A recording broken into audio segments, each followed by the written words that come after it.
ci consegnava dei documenti, poi successivamente abbiamo scoperto essere falsi e questi investimenti sono spariti da un giorno all'altro, la banca ci ha avvisato che non c'erano più. Quanti soldi avete investito? Più o meno una somma su 60.000 euro.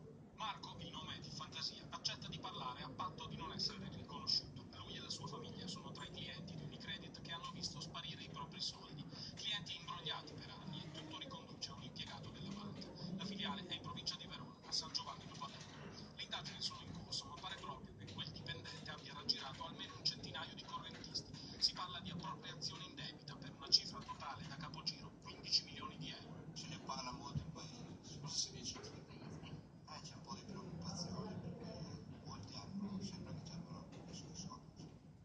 L'impiegato è stato sospeso, Unicredit conferma che c'è un'indagine della questura di Verona.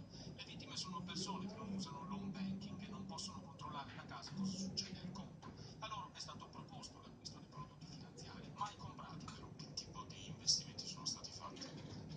Titoli di Stato e acquisti di breve termine in cui la banca garantiva l'istituzione sia del capitale che degli interessi e che invece poi ovviamente il consulente si è intascato. Scendono in campo ora le associazioni dei consumatori. Adiconsum invita i truffati a rivolgersi ai loro sportelli e a sporgere denunce. Credit chiederemo una procedura di conciliazione e per farvi avere i soldi